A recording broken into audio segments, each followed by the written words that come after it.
Good day mga boss, dalawang araw nga po bago mag-umpisa ang Governor's Cup. Etong Pure Blend Titan, yung huling nakakuha ng import, agad-agad magpapalit daw ng import. Ayon nga sa isang ulat, ang import na si Terrell Brown ay posibleng hindi nga po makakapaglaro na para sa Pure Blend Titan. Ito pa naman po sana ang kanilang ibabandera sa paparating na Governor's Cup. At ayon nga sa ulat, meron na nga pong import ngayon itong Pure Blend Titan.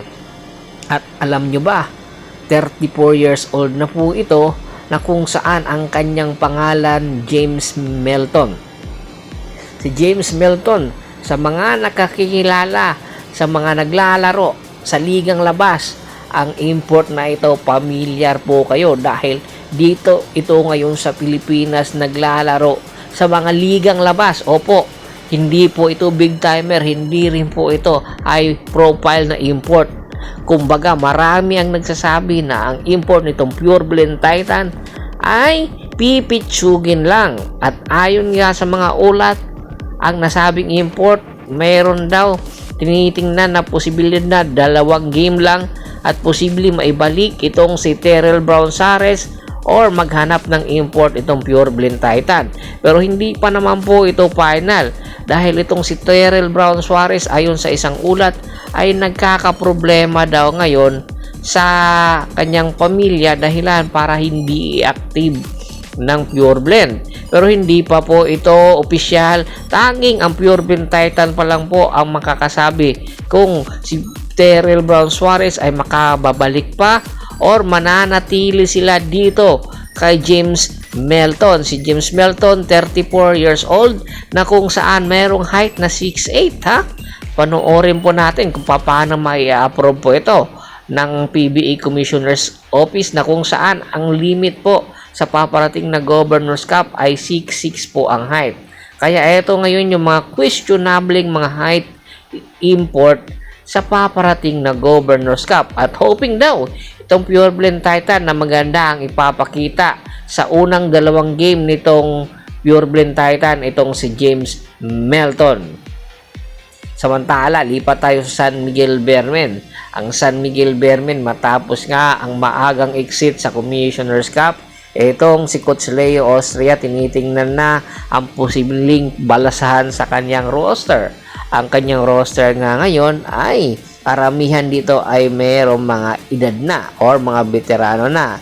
Tinitingnan po ang posibleng pag-negotiate ng San Miguel at ng Terra Firma Jeep. Kumbaga, sa madaling salita, pipitas na naman po ang San Miguel Beermen sa kanyang farm team. Mayroon kasi silang tinitingnan na posibleng mahinog na player at big time big man po ito.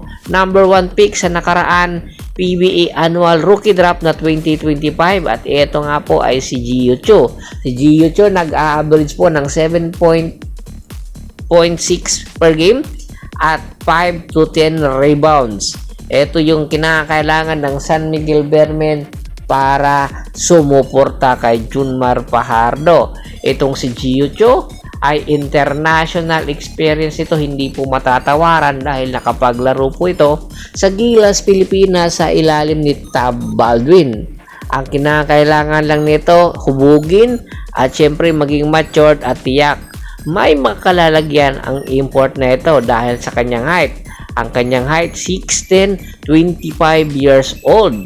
Batang-bata pa, malayo pa ang mararating. Nakikita po natin na ang San Miguel Beermen, especially itong si Junmar Fajardo, kung makikita mo ang kanyang performance sa Gilas, Pilipinas, ay hindi na po yung Junmar Fajardo, at tiyak kakainin lang si Junmar Fajardo kung mananatili pa siya sa Gilas, Pilipinas ng mga batang international player.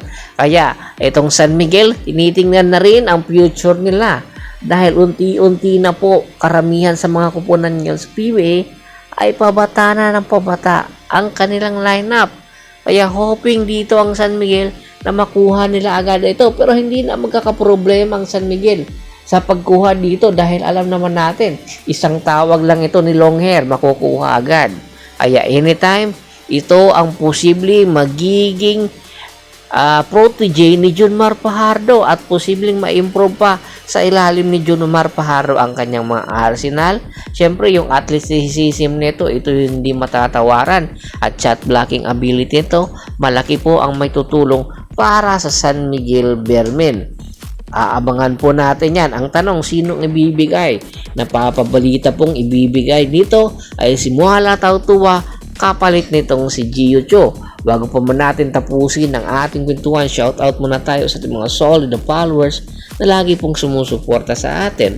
Ay kagawad ka sa kinudukusin ng Hagonoy Bulacan, Anthony Laquialon at sa Laquialon family, Jerome Sideño, Julius Roche, Michael Rosalado, Dennis Rosalado. Pakibisita na rin po ng Facebook fanpage ko na Hapres PH3, Pulgoso at Bostor para po sa mga karagdagan sports balita. Hanggang sa muling kwentuhan, maraming salamat po.